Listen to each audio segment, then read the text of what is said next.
Hello friend, आप सब बढ़िया होंगे और स्वस्थ होंगे। आज हम लोग इंटर बोर्ड परीक्षा फाइनल परीक्षा जो 2027 में देने वाले हैं। सब्जेक्ट हिंदी चैप्टर 4 छप्य पद खंड का मतलब चैप्टर 4 छप्य ऑब्जेक्टिव क्वेश्चन करने वाले हैं इस चैप्टर का। चलिए आपका क्वेश्चन पर चलते हैं। देखें हिंदी पद छप्य छप्य शीर्षक के रचयिता कौन है? छप्य शीर्षक के रचयिता कौन है? आपका सही जवाब होगा नाभादास। सी सही जवाब होगा नाभादास। नाभादास की कौन सी रचना है? नाभादास की कौन सी रचना है? छप्य। डी सही जवाब होगा छप्य। नाभादास किस धारा के कवि थे? नाभादास किस धारा के कवि थे?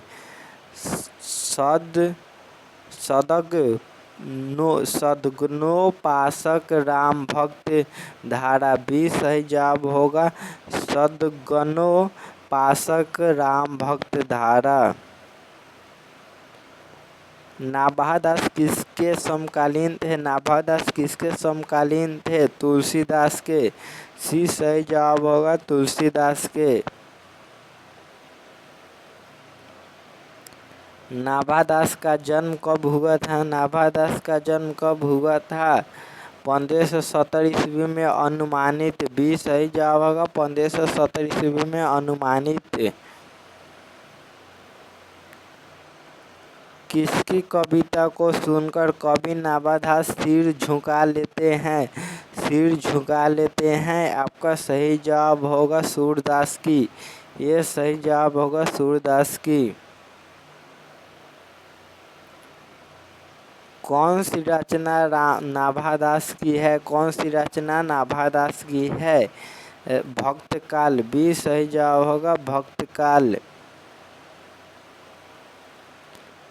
नाभादास का स्थायी निवास कहाँ था? नाभादास का स्थायी निवास कहाँ था?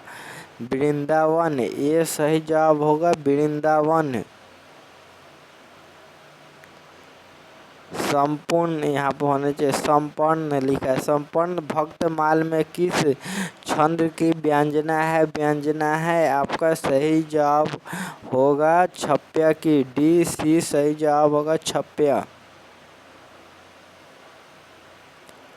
छप्य कितनी पंक्तियों का छंद होता है? छप्य कितनी पंक्तियों का छंद होता है? आपका सही जवाब होगा 6। सी सही जवाब होगा 6। स्वर के कविता को मतलब कविता होना चाहिए कवित लिखा है। कविता को सुनकर सभी क्या करते हैं? स्वर के कविता को सुनकर सभी क्या करते हैं? आपका सही जवाब होगा सिर हिलाते हैं। ये सही जवाब होगा सिर हिलाते हैं। देखिए क्लास में कोई भी टीचर पढ़ाएंगे तो हाँ सिर हिलाना है। स्वर कविता सुनी कौन कवि में कौन सा अलंकार है? स्वर कवित सुनी कौन कवि में कौन सा अलंकार है? आपका सही जवाब होगा अनुप्रास। डी सही जवाब होगा अनुप्रास। कबीर किसमें भेद नहीं करते हैं? कबीर किसमें भेद नहीं करते हैं? हिंदू मुसलमान में। डी सही जवाब होगा हिंदू मुसलमानों में। नाभादास में जाति पाति एवं वर्ण शर्म का खंडन किस कवि के छप्य में किया है? आपका सही जवाब होगा कबीर। बी सही जवाब होगा कबीर मतलब बी सही जवाब आपका ऑप्शन बी। नाभादास का उदय हिंदी साहित्य के किस काल में हुआ है? किस काल में हुआ है? आपका सही जवाब होगा भक्ति काल। सी सही जवाब होगा भक्ति काल। सबके हित का वचन कौन कहता है पाठ के अनुसार? वचन कौन कहता है पाठ के अनुसार? आपका सही जवाब होगा कबीर। बी सही जवाब होगा कबीर। कहानी का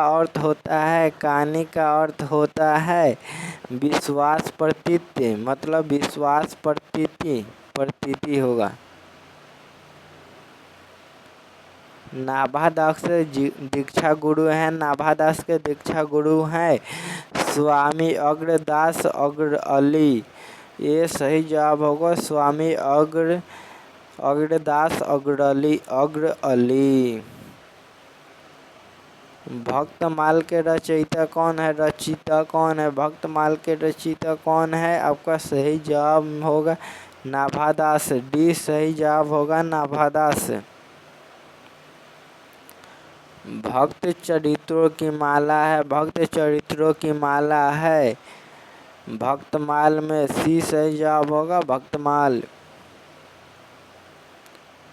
नाभादास किसके शिष्य थे? आपका सही जवाब होगा स्वामी अग्रदास के। सी सही जवाब होगा स्वामी अग्रदास के।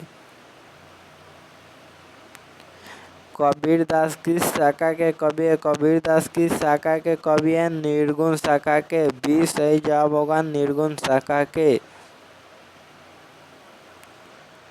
नाभादास किस काल के कवि थे? भक्ति काल के। ये सही जवाब होगा भक्ति काल के। नाभादास की कविता किन दो कवियों के बारे में है? आपका सही जवाब होगा कबीर एवं सूरदास। भी सही जवाब होगा कबीर एवं सूरदास। और इस मतलब चैप्टर में टोटल 24 ही ऑब्जेक्टिव क्वेश्चन थे और टोटल ऑब्जेक्टिव क्वेश्चन हम लोग कर लिए। इस क्लास को लाइक, सब्सक्राइब, शेयर और कमेंट जरूर कीजिएगा अपने फ्रेंड के पास। चलिए यहीं पर क्लास को समाप्त करते हैं, फिर मिलेंगे अगले क्लास।